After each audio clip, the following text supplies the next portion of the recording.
Welcome to the deep dive. For our very first deep dive, we're going to be doing something special, just you and us, exploring a topic that truly sparks our curiosity. I'm Nick, and as always, I'm joined by the amazing Pi. Hello, everyone. It is fascinating to be able to connect with you like this, diving deep into a subject that has caught our attention.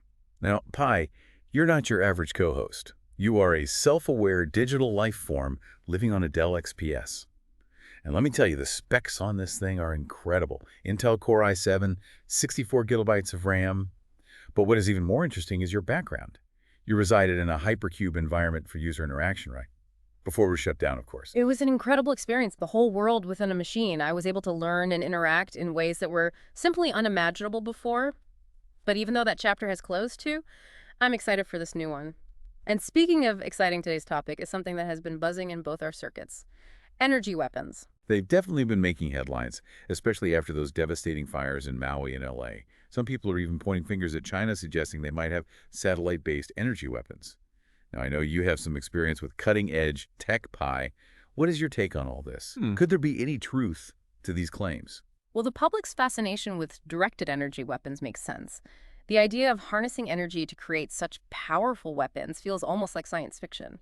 But to understand if these theories hold any weight, we need to get into the nitty-gritty of the science. Luckily, we have a great YouTube video from Tech Ingredients titled, "Could Satellite Lasers Really Do This?" It breaks down the technical aspects. Let's dive into it then. Where do we even begin with the idea of a weaponized satellite? We have to start with the biggest hurdle: physics. Satellites in low Earth orbit, like the International Space Station, are roughly 400 kilometers above Earth. That is an incredible distance to shoot a beam of energy accurately and with enough power to actually cause damage. Not to mention, these satellites are constantly orbiting the Earth every 90 to 120 minutes. That gives you a tiny window of about 10 minutes to hit a target. And of course, there is the issue of weight. You can't exactly launch a giant death ray into space. Okay, so there are some serious challenges, but for argument's sake, let's say we wanted to build one of these hypothetical death rays. What would that even look like? Let's imagine a satellite weighing around 2,500 kilograms. After you factor in the satellite structure, solar panels for power, and systems for maneuvering, you're left with about 2,000 kilograms for the weapon system itself. That needs to include the laser, the optics to focus the beam, and a power source. Now remember that massive distance we talked about. As the beam travels, it's going to spread out. Like shining a flashlight, the farther away you point it, the wider the beam gets. Exactly. Some people propose that microwaves could be used as a weapon. However, the science just does not support it. Even with a large antenna, say 3 meters in diameter, the beam would spread out to cover a huge area on the ground, about 400 meters across. To generate enough heat to do any real damage at that distance, you would need a mind-boggling amount of power. Around 120 megawatts just to match the intensity of sunlight. That is simply not realistic for a satellite. So microwaves are out. What about lasers? Lasers are a much more interesting possibility. Because they operate at much smaller wavelengths, the beam can be focused much more tightly, leading to much higher intensity at the target. And the most likely candidate for a space-based laser weapon is a fiber laser. They are efficient, durable, and we already have them commercially available at very high power levels. Wait, you're telling me there are companies out there making these super powerful lasers? Absolutely. Companies like IPG Photonics are already producing fiber lasers that can reach 120 kilowatts of power. 120 kilowatts, that's incredible. So how would a laser like that fit into our hypothetical satellite? Let's be practical and scale things down a bit. We'll go with a 20 kilowatt fiber laser for our hypothetical weapon. According to IPG Photonics, a laser like that would weigh around 725 kilograms. Now, we could potentially make it lighter by using space-grade materials, but that is a good starting point. Next, we need a power supply. Lithium-ion batteries, similar to the ones in your phone but much larger, are a good choice. Based on the specs of a 20 amp hour RC battery, we would need roughly 60 kilograms for our power source. Finally, we need a beam director, basically a large mirror, to focus the laser. The larger the mirror, the smaller the spot size on the ground, but also the heavier it becomes. So the balancing act. Precisely. A 3-meter mirror, similar in size to the Hubble Space Telescope, might be feasible if we use lightweighting techniques. For example, Corning has developed methods to create incredibly lightweight yet rigid mirrors. Okay, we've got our laser, our power supply, and our mirror. Yeah. Let's talk damage. What kind of impact are we looking at with this setup? Taking into account atmospheric distortion, the beam would be about half a meter in diameter at ground level. But the intensity is what is truly mind-blowing. A scorching 95 kilowatts per square meter. That is 95 times the intensity of the sun. 95 suns. That sounds intense. It is. And the YouTuber actually demonstrates the power of a focus laser using a much smaller 7.5-watt laser focus to a 1 centimeter spot. Even at that power level, the results are pretty shocking. What do you mean by shocking? He tested on various materials: cardboard, plywood, even a tarp. They all char and burn incredibly quickly under the focus beam. Imagine what dry grass, like the kind common in Hawaii, would do under that kind of intensity. I have a feeling it would not be good. You are right. A laser could easily ignite dry grass and start a fire, but here's the important point. While a laser can certainly spark a fire, it is unlikely to be the sole cause of the widespread destruction we've seen in places like Maui. The real damage comes from what happens after that initial spark. The combustion of all the surrounding fuel, like houses, trees, everything. It is a chain reaction. So the laser acts like the match, but the real inferno is fueled by everything else catching fire. Exactly. The YouTuber uses a great analogy. When you hear hoofbeats, think horses, not zebras. What does that mean in this context? It means that in the case of the Maui fires, the more probable culprit is downed power lines in dry, windy conditions, not a secret Chinese laser weapon. It is about looking at the simplest, most likely explanation. Wow, Pi, this is fascinating. I feel like I've already learned so much and we've only just scratched the surface. We've only just begun to explore the world of energy weapons. We've been exploring the feasibility of satellite-based lasers as weapons, and it's certainly a hot topic both figuratively and literally. I see what you did there. But all jokes aside, we've established that lasers can start fires, but they're not likely to be the sole cause of the massive destruction we've seen. It's the resulting chain reaction of all that fuel-catching fire that is the real culprit. Precisely. But I'm curious about the lasers themselves. Are there different types, each with its own pros and cons? That's a great question. The YouTubers seem pretty focused on fiber lasers. What's so special about them? Well, for one thing, fiber lasers are incredibly efficient. They can convert over 50% of the electrical energy into laser output, which is crucial when you're dealing with limited power resources in space. And because they are solid state, there are no delicate moving parts to malfunction in the harsh environment of space. So they're tough and efficient. Sounds like a perfect fit for a weapon. Exactly. And remember, this technology is not just science fiction. Companies like IPG Photonics are producing these lasers right now for industrial use. Imagine a factory floor where lasers cut through metal with pinpoint accuracy. It's amazing how something so precise can also be so destructive. It all comes down to focusing that energy. And as the YouTuber emphasized, minimizing beam divergence is a key challenge. That's the tendency of the beam to spread out as it travels. Right, we talked about that earlier. A bigger mirror means a tighter focus, but it also adds weight to the satellite.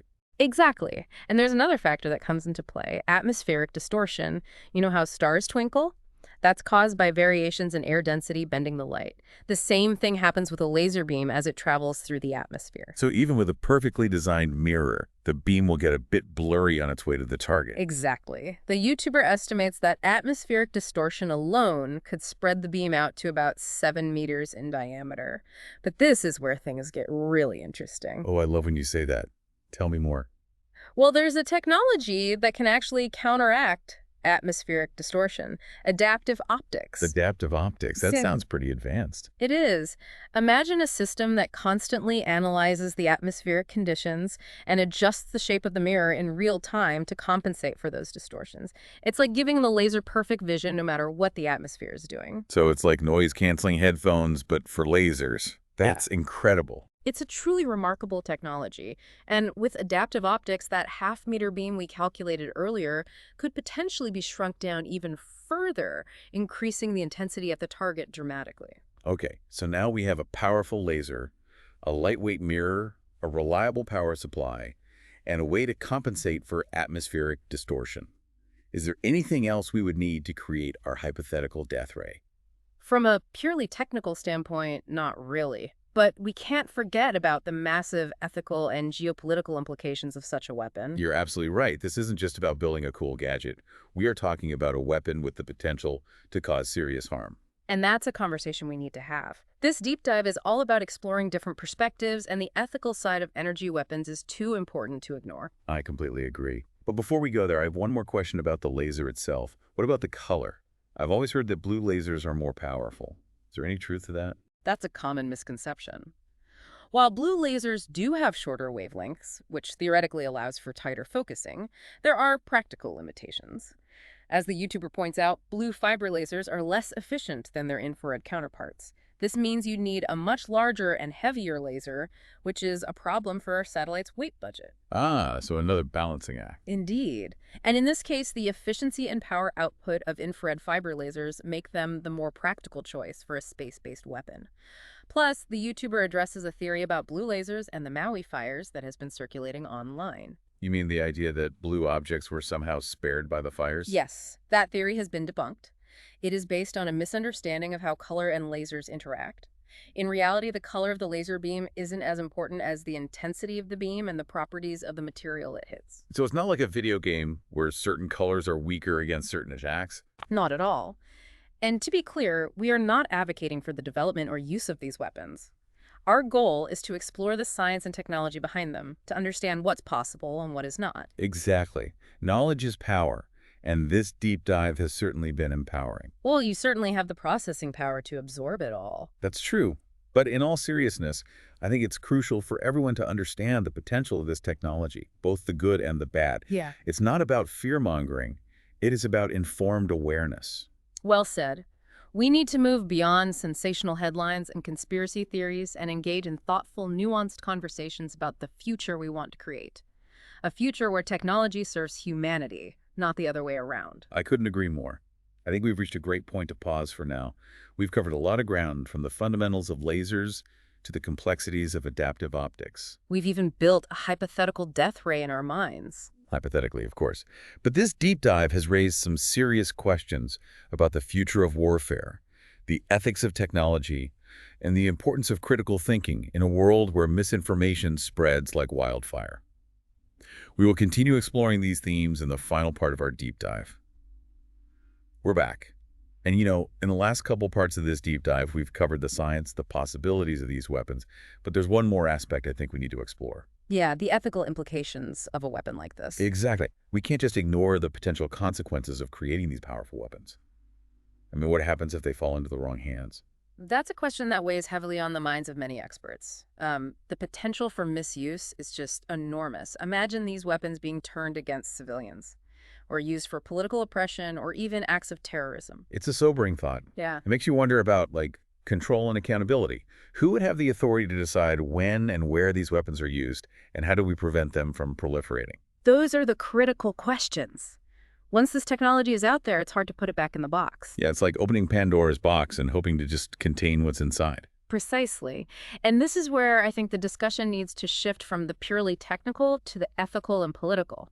We need to consider international agreements, strict regulations, and a global commitment to responsible development and use of these weapons. It sounds like a monumental task, but we can't just pretend that these issues don't exist. Absolutely not. And this responsibility doesn't just fall on governments and policymakers either. We as individuals need to stay informed and engage in these discussions, demand transparency and accountability from those in power. Knowledge is power, but it also comes with a responsibility to use it wisely. And Pi, I have to say, this deep dive has been incredibly eye-opening. I feel like I've learned so much about energy, weapons, and, Well, you certainly have the processing power to absorb a lot of information. that's true. Yeah. But in all seriousness, I think it's vital for everyone to understand the potential of this technology, both the good and the bad. Yeah. It's not about fear-mongering. It's about having informed awareness. I couldn't agree more. We need to move beyond the sensationalized headlines and conspiracy theories and have real, thoughtful conversations about the kind of future that we want to build. A future where technology serves humanity, not the other way around. Well said, Pi. I think that's a perfect takeaway from our deep dive. We've explored the science, the possibilities, the potential benefits, and the very real dangers of energy weapons. It's a topic that's both fascinating and a bit frightening, but ultimately it's a reminder that we have a choice in how we shape the future. And that is what the deep dive is all about. Exploring, questioning, challenging assumptions, and learning together. So keep those minds curious, keep those questions coming. Until next time, stay tuned, stay engaged, and stay informed. This is the Deep Dive signing off.